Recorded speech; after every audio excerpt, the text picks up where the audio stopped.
Bienvenue. Mon nom est Sherry Jonah et je suis la directrice de l'inclusion scolaire avec l'Association du Nouveau-Brunswick pour l'intégration communautaire. À Lambic, nous travaillons pour aider les éducateurs et les assistants d'éducation en l'inclusion scolaire.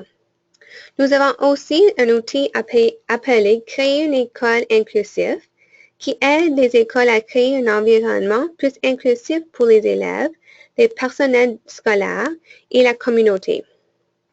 Nous organisons parfois des retraites de famille pour les parents d'enfants ayant un handicap intellectuel afin que les parents peuvent se renseigner sur les droits de leurs enfants et apprendre davantage au sujet de l'inclusion scolaire, les amitiés et plus. Si vous avez décidé d'assister à cette session en ligne, ça veut probablement dire que vous avez un fils ou une fille dans le système scolaire qui a un handicap intellectuel. J'espère que cette session puisse clarifier la politique 322 sur l'inclusion scolaire pour vous. Pour ce séminaire en ligne, vous devrez avoir deux politiques devant vous, politique 322 et politique 703.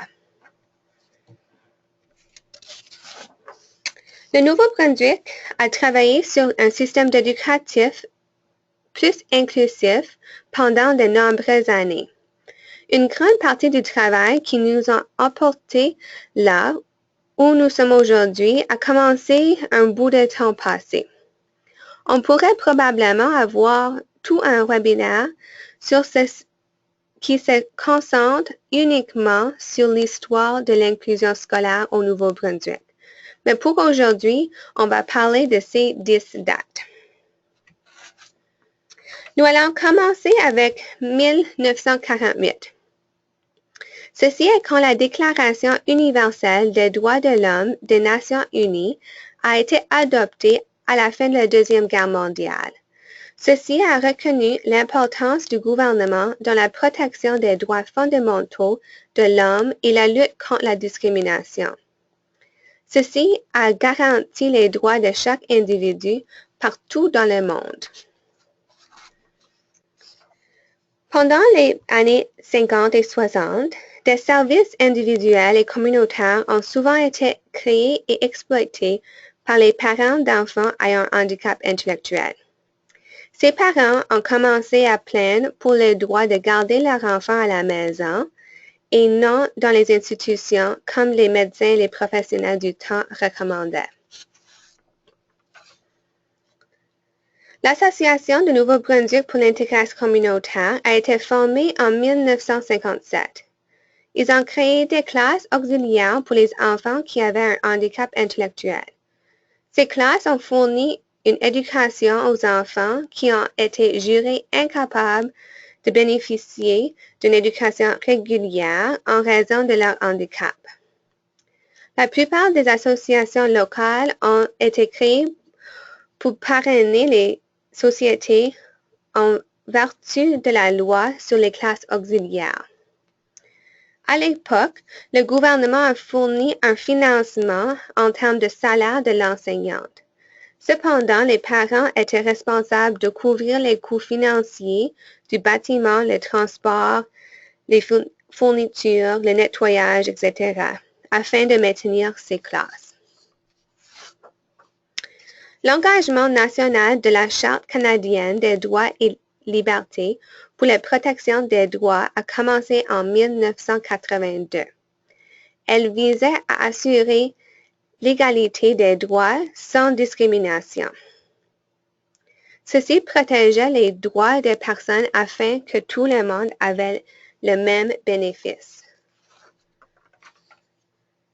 En 1986, la loi 85 sur l'inclusion scolaire a été une loi révolutionnaire au Nouveau-Brunswick, a été élaborée. Ceci est quand le ministère de l'Éducation est devenu complètement responsable de l'éducation des enfants qui avaient été ségrégés dans la classe auxiliaire auparavant.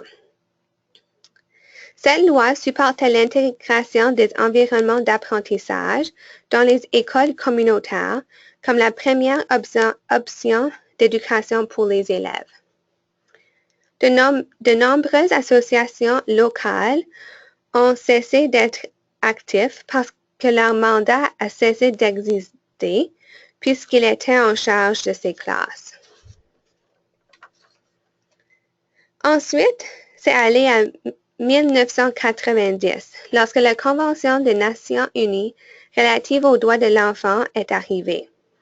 Les deux articles qui ont contribué à faire avancer les choses étaient l'article 28 et 29. L'article 28 a rendu l'éducation accessible à tous les enfants.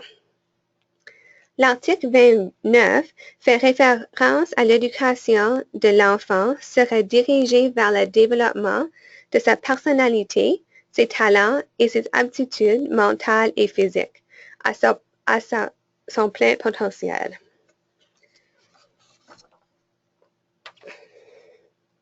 La Convention des Nations Unies sur les droits des personnes handicapées est venue en 2006.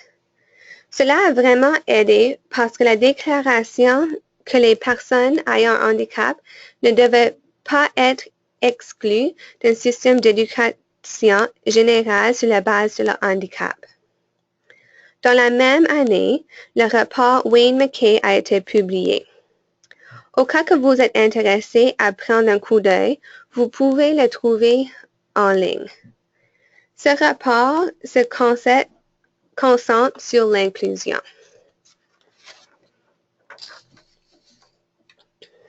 En 2007, la Commission des droits de la personne du Nouveau-Brunswick a publié les lignes directrices sur les mesures d'adaptation aux étudiants ayant une incapacité, appelées l'obligation de prendre des mesures d'adaptation. Vous pouvez également facilement trouver ce document en ligne. Vous trouverez vraiment de la bonne information dans ce document à propos de fournir des adaptations raisonnables. Et plus récemment, en 2012, le rapport Porter au coin a été publié.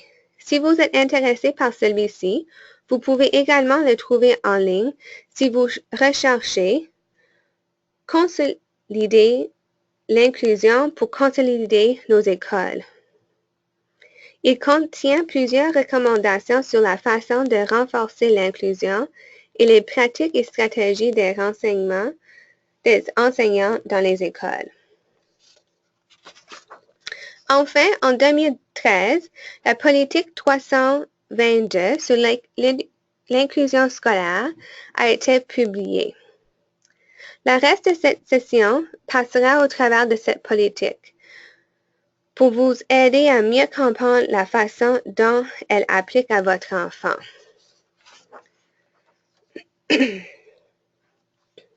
Il existe différents termes qui sont importants à comprendre, qui sont couramment utilisés au Nouveau-Brunswick. Contrairement à certaines provinces dans le pays, le système scolaire public au Nouveau-Brunswick n'a pas d'école ségrégée. Souvent, il y a une confusion entre intégration et inclusion. Si nous regardons maintenant dans les 4 schémas sur cette diapositive, vous remarquerez qu'il y a différentes boules coloriées. Il y a des boules violet, rouge, bleu et vertes. Dans ce diagramme, les boules violettes, bleues et rouges symbolisent les étudiants qui ont un handicap. Les boules vertes symboliseraient ceux qui n'ont pas. Dans les diagrammes en bas à gauche, les enfants qui ont un handicap sont intégrés dans l'école et en classe. Ils sont intégrés, ça veut dire qu'ils sont physiquement dans la salle de classe, mais ils sont encore séparés des autres élèves. Ils font leurs propres choses et ne participent pas pleinement avec leurs pairs. Si vous regardez le schéma d'inclusion, qui est en bas à droite, on voit que les boules sont toutes mélangées ensemble. L'inclusion, c'est tous les enfants qui apprennent ensemble dans le même environnement. Habituellement, si vous passez en avant d'une salle de classe qui est inclusive, vous ne pouvez pas deviner quel enfant a un handicap. Ils sont regroupés par paires, en petits groupes et en grands groupes. Ils participent à tous les aspects de la classe. Ils reçoivent différents supports, mais vous ne seriez pas en mesure de dire qui en reçoit simplement en marchant en avant de cette classe. Ils obtiennent le soutien dont ils ont besoin. Voilà donc à quoi la salle de classe devrait ressembler aujourd'hui.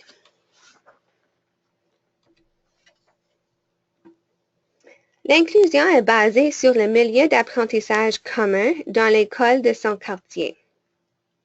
L'élève fréquente la même école que ses frères et sœurs qui n'ont pas un handicap. Le lieu d'apprentissage commun serait la salle de classe avec leurs pairs du même âge. Cela pourrait aussi être le gymnase, la classe de musique, la cafétéria à l'extérieur, si l'enseignante est en train de faire sa leçon là-bas. La recherche montre que les élèves bénéficient d'un environnement inclusif car ils sont plus engagés. Il y a plus d'opportunités sociales pour eux et ils apprennent avec et de leurs pairs. L'inclusion est basée sur un milieu d'apprentissage sécuritaire et accessible. Ceci est très important pour l'inclusion. Ceci est un environnement qui est sécuritaire et bienveillant, qui à son tour fait un environnement d'apprentissage positif. Tout le monde, les adultes, les enfants, les adolescents, apprennent mieux quand ils se sentent en sécurité. Cela ne veut pas dire physiquement, cela ne veut pas seulement dire physiquement, mais aussi émotionnellement. Un environnement inclusif est également accessible, à la fois physique et académique. Ceci veut dire que tous les élèves sont capables d'entrer dans l'école et toutes les salles, salle de classe, bureau, cafétéria, cours d'école et encore plus. L'apprentissage est également accessible à tous les élèves. Les stratégies d'enseignement sont utilisées afin de faire en sorte que tous les apprenants obtiendront quelque chose de la leçon. On fait des adaptations pour que les élèves reçoivent le soutien dont ils ont besoin pour atteindre leur plein potentiel. L'inclusion est également fondée sur le respect et la diversité. Une salle de classe devrait vraiment refléter la communauté. Elle doit refléter nos différences. Ceci n'est pas seulement basé sur nos habilités. C'est vraiment basé sur toutes sortes de choses comme la race, la religion, la nationalité, l'orientation sexuelle, réelle ou perçue, la condition sociale et toutes sortes d'autres choses. L'inclusion est basée sur un apprentissage personnalisé pour tout. Chaque élève devrait obtenir le soutien qu'il a besoin. Les supports sont personnalisés à leurs besoins. Les stratégies d'enseignement sont bénéficiées et basées sur leurs habilités et leurs besoins. Et dernièrement, pour cette diapositive, l'inclusion est basée sur une planification collaborative, flexible et ouverte. Tous les élèves apprennent des leçons qui ont été planifiées en équipe. L'enseignant travaille habituellement avec l'enseignant ressources. Il y a des équipes impliquées. L'apprentissage est très flexible et répond aux forces et aux besoins des élèves. C'est un excellent environnement pour apprendre. Il y a beaucoup de collaboration en cours au sein de l'école et les équipes. L'éducation signifie également que l'éducation publique est universelle. Le programme provincial est fourni équitablement à tous les élèves et ceci se fait dans un milieu d'apprentissage commun, inclusif, partagé avec leurs pairs du même âge et du même quartier. L'éducation publique est individualisée. La réussite de chaque élève dépend de la mesure dans laquelle l'éducation est basée sur l'intérêt des élèves et répond à ses forces et ses besoins. Et l'éducation publique est flexible et ouverte au changement. La politique contient plusieurs différentes sections. Nous allons passer au travers certaines d'elles en détail, cependant, nous ne couvrirons pas chaque aspect.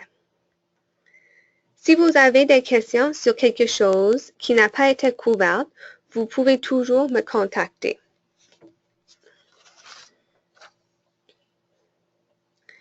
La politique contient plusieurs définitions, mais certaines d'entre elles sont plus importantes à noter. Nous allons donc nous concentrer sur celles-là.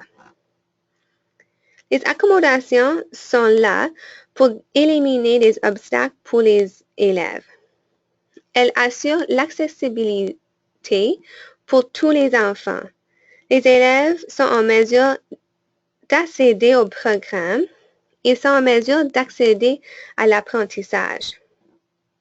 Les enseignants font des ajustements à des stratégies d'enseignement.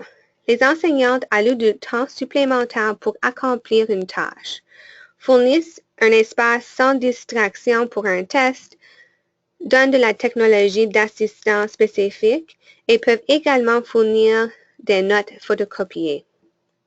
Donc, ce sont toutes les accommodations que certains élèves auront besoin pour atteindre leur plein potentiel. Le milieu d'apprentissage commun est vraiment un mot qui définit la salle de classe où chacun reçoit son instruction. Donc, dans le milieu d'apprentissage commun, vous avez des enfants du même âge ayant des capacités variables. Cela pourrait aussi être le gymnase ou à la cafétéria, comme je l'ai mentionné tantôt. Le milieu d'apprentissage commun répond aux besoins de tous les apprenants.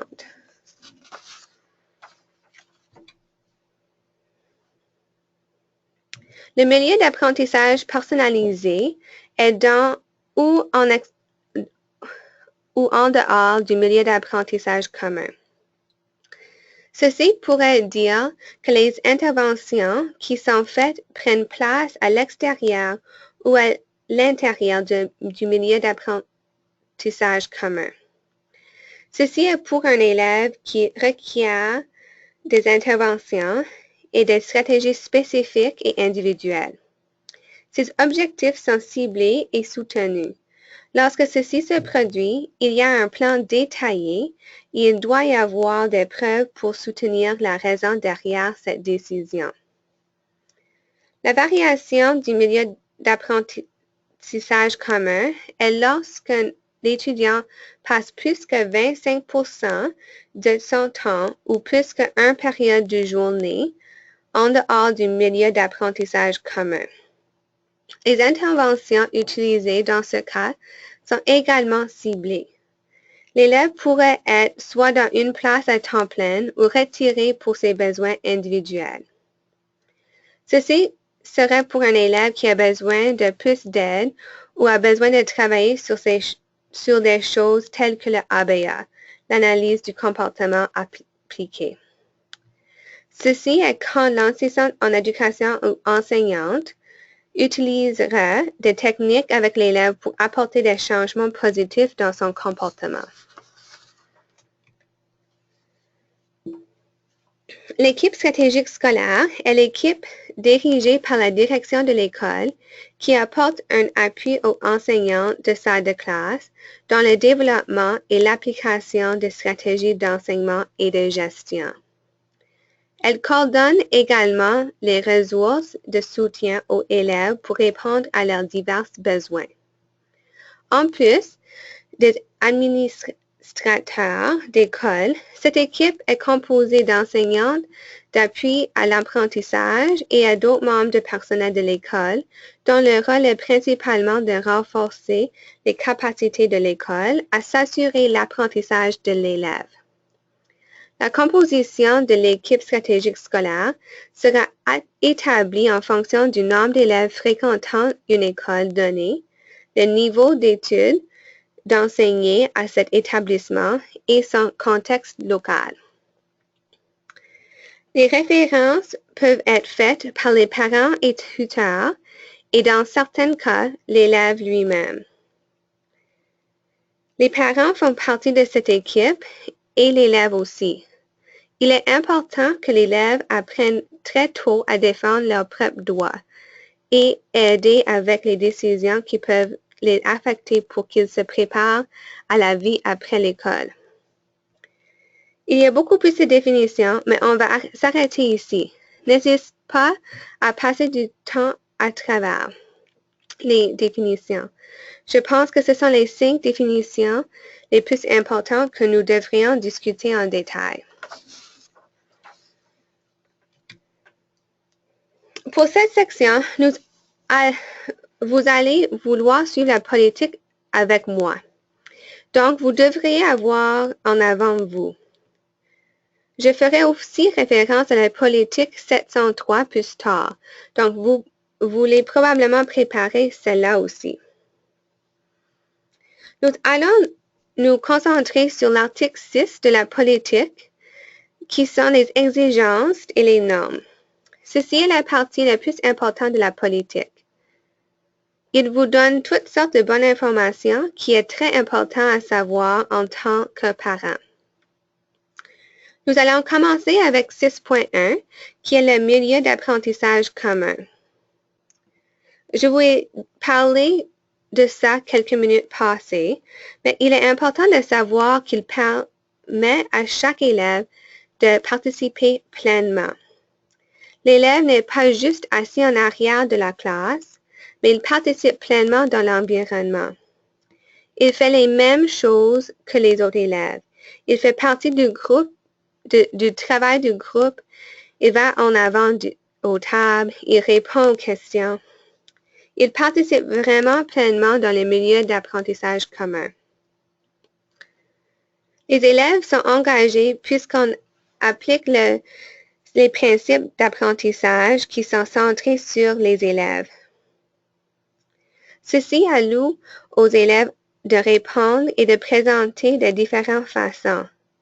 Il y a toutes sortes d'interventions afin qu'ils atteignent tous les élèves. Il y a aussi des adaptations et elles sont mises en œuvre en temps opportun. 6.2 est les mesures de soutien de l'inclusion. La politique stipule que le directeur doit allouer les ressources disponibles afin de maximiser l'assistance aux enseignantes. Cela veut dire qu'il leur offre du perfectionnement professionnel et du support des membres de l'équipe ESS afin qu'ils soient en mesure de croître avec l'inclusion et qu'ils se sentent à l'aise. Il y a aussi des interventions académiques et de comportement pour les élèves. Ceux-ci sont basés sur l'analyse des données et les pratiques fondées sur des données probantes. Nous savons que le comportement va souvent être un obstacle à l'inclusion avec les élèves que nous soutenons. Il est donc important que les enseignants suivent les données et les preuves. Il est important de noter que l'élève est principalement enseigné par l'enseignant. Il peut être aidé et soutenu par un enseignant en éducation, mais surtout l'enseignement se fait par l'enseignante. Nous allons sauter jusqu'au numéro 9 maintenant. Il est également noté que les écoles doivent veiller à ce que tous les élèves aient accès aux programmes et activités parrainés par l'école. Ça veut dire que les activités qui sont parfois pendant ou après le temps de classe. Il sera également fourni avec le transport d'un véhicule scolaire. Cela ne signifie pas que votre enfant va recevoir le transport quand les autres ne l'ont pas, mais s'il elle est fournie pour les autres élèves, il serait fourni pour votre enfant aussi. Nous venons de parler de ce qui devrait se produire. Maintenant, nous allons voir des choses qui ne devraient pas se produire à section 6.2.2. La première est des programmes ou des cours séparés basés sur le handicap. Cela ne devrait pas se produire dans les écoles sur la base de cette politique. Et le programme d'études alternatives qui existe pour les élèves ne se produirait pas entre la maternelle et la 8e année. Cela existe seulement pour les élèves de la 9e à la 12e année.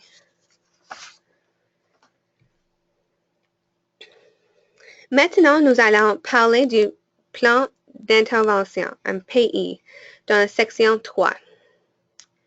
Les élèves recevront un PI lorsque une ou plusieurs des conditions suivantes existent. Les stratégies au-delà de l'instruction robuste sont nécessaires.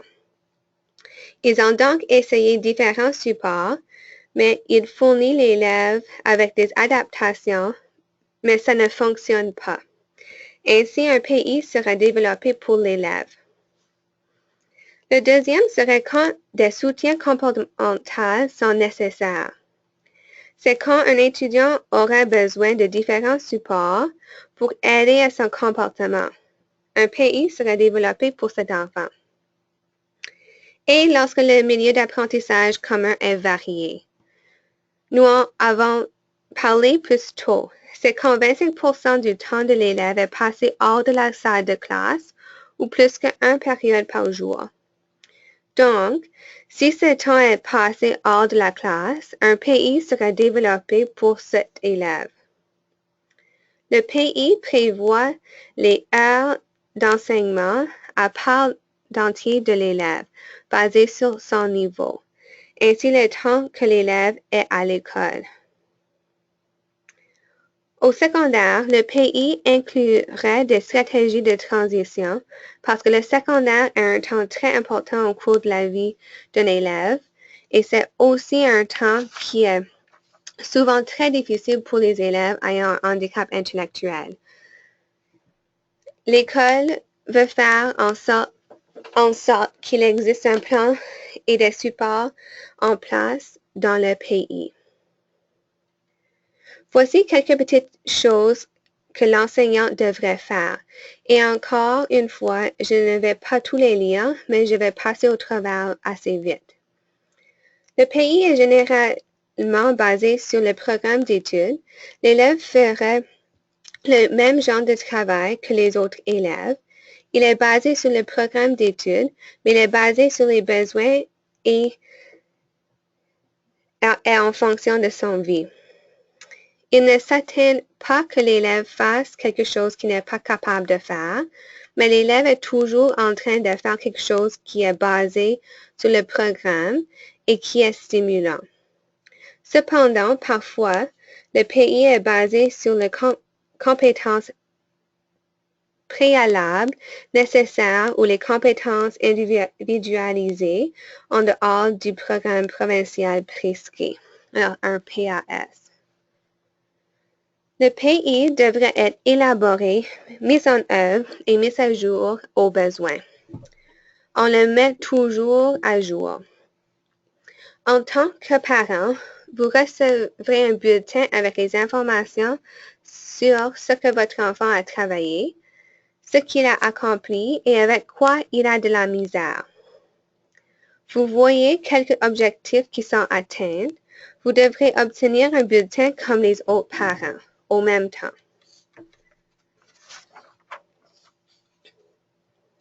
Nous allons maintenant parler de la variation du milieu d'apprentissage commun dans la section 6.4. Il est important de noter qu'avant le varier de milieu d'apprentissage commun, ils doivent démontrer que la capacité de l'école pour répondre aux besoins de l'élève ne suffit pas pour atteindre les résultats d'apprentissage. Cela se produit lorsque l'élève, après que tous les supports sont mis en place, n'est pas en mesure de répondre à ses objectifs dans l'environnement d'apprentissage commun. Lorsque cette décision est prise, l'école a des conditions qu'elle doit suivre. Vous les trouvez à 6.4.3. Dans un pays a vraiment besoin d'être créé à ce stade. Les parents ont été formés. L'école leur a dit qu'il allait se passer. Il y a de la documentation et l'élève est suivi pour voir ce que l'élève est en train d'atteindre. Il doit y avoir des résultats en place qui sont détaillés et ciblés. Des mesures claires sont établies pour assurer que l'inclusion dans la vie sociale de l'école est toujours présente, qu'il participe dans les activités parasociales, aussi parce qu'il est important que l'élève continue de socialiser en mangeant son dîner et en passant ses pauses avec ses pairs. L'école a peut-être un programme Vrai Copain ou un cercle d'amis dans lequel les élèves peuvent participer pour assurer que leur vie sociale n'est pas oubliée. De plus, la durée prévue du temps en dehors du milieu d'apprentissage commun et le plan pour le retour de l'élève au milieu d'apprentissage commun est écrit dans le pays de l'élève, de sorte que son temps en dehors de la salle de classe est limité et pour une raison spécifique. Et encore, il aura des rapports de progrès et des bulletins montrant ce qui se passe avec l'élève. Toutefois, si un élève est hors de l'école pendant une longue période de temps, plus que 2 semaines, si le tutorat à la maison est la seule éducation que l'élève reçoit à ce moment-là, l'élève devrait être offert un minimum de 8 heures jusqu'à un maximum de 12 heures de tutorat par semaine.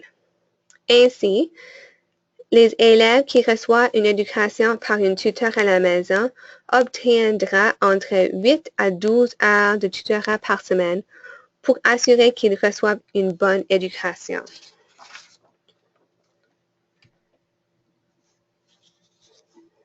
Juste un rappel que ceci est la section où nous allons sortir la politique 703. Une situation de crise comportementale est une situation où les actions de l'élève posent un danger pour lui-même ou les autres. La plupart du temps, ceci est physique. Ceci pourrait être dangereux pour toutes les personnes concernées, de sorte que l'école veut faire en sorte que si cela se produit, les procédures sont en conformité avec la politique 703. Vous devriez avoir la politique 703 en avant de vous. Ce que ça dit ici, dans cette politique, à 5.3, est que l'élève est responsable de leur comportement, mais ceci est en fonction de leur âge et leur stade de développement, et dans la mesure où leur comportement est volontaire. Ainsi, lorsque ce comportement est attribué à son handicap, si l'élève ne parvient pas à contrôler son comportement en raison de son handicap, il y aura différentes interventions mises en place. Cette intervention serait appropriée et utilisée en pensant aux besoins de l'élève. Ça veut dire que les intervenants ne se sont pas indiqués à un autre élève qui sait vraiment et comprend ce qu'il vient de faire. La politique parle encore des élèves qui ont un handicap à 6.6.3. Certains élèves peuvent se comporter de façon difficile qui sont hors du contrôle ou de la compréhension de l'élève.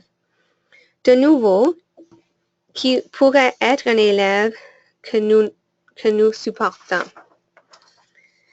Ces comportements pourraient simplement représenter la tentative de l'élève à communiquer avec les autres. Si cela semble être le cas, l'élève ne peut pas être soumis aux conséquences typiques établi par l'école. Le pays de l'élève fournira une direction et sera modifié si le comportement continue d'être problématique. Certains comportements peuvent indiquer que l'examen supplémentaire de support de comportement fourni à l'élève est nécessaire. Donc, encore une fois, il y a des choses qui seraient difficiles avec les élèves dont le comportement est hors de leur contrôle. Bon, nous revenons à la politique 322 à 6.5.2. La politique garantit que tout retrait du milieu d'apprentissage commun est temporaire. Si un élève doit être retiré en raison de son comportement, c'est temporaire. Il ne serait pas hors de la classe et de l'école à 100% du temps pour toujours. La politique assure également que tout retrait du milieu d'apprentissage commun n'est jamais utilisé comme une punition. L'école ne sortirait pas l'élève juste pour le punir. Ce serait parce qu'il est sur le point de se faire mal ou de faire mal aux autres. L'école veut faire que tout le monde est en sécurité. Je vais prendre une couple de minutes pour passer au travers le reste de la politique et on va se concentrer sur les choses que je pense qui sont les plus importantes pour vous en tant que parent. Si vous regardez 6.6, on parle de suspension. Si un élève est suspendu, puis de nouveau, le directeur doit suivre la procédure de suspension de l'élève dans la mesure des prémices sur la loi de l'éducation et la politique 703 dont nous venons de parler.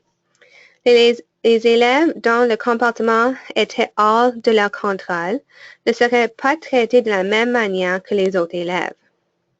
Il y aurait différents supports mis en place pour veiller à ce qu'ils reçoivent le soutien approprié dont ils ont besoin pour leur comportement. À 6.8, il parle d'obtention du diplôme. Il parle de la façon dont les élèves recevront leur diplôme en ordre alphabétique plutôt que basé sur la performance. Les élèves qui avaient un PI recevront également un diplôme. Section 6.9 parle aussi de l'équipe stratégique du district dont j'ai brièvement mentionné tantôt lorsque nous étions dans les définitions. Si vous voulez en savoir plus, ça explique ce qu'ils font pour fournir un soutien aux enseignantes. Si vous avez des questions en ce qui concerne la politique, n'hésitez pas de nous contacter par téléphone ou courriel. Si vos questions concernent l'éducation de votre enfant ou si vous avez des problèmes, vous pouvez contacter l'école ou l'enseignante de votre enfant. Ceci devrait être capable de vous aider. Notre information est sur notre site web et vous pouvez le trouver à nbacl.nb.ca et cliquez sur Français en haut à la droite. Merci beaucoup. J'espère que ceci a clarifié des choses pour vous et je vous remercie de votre attention.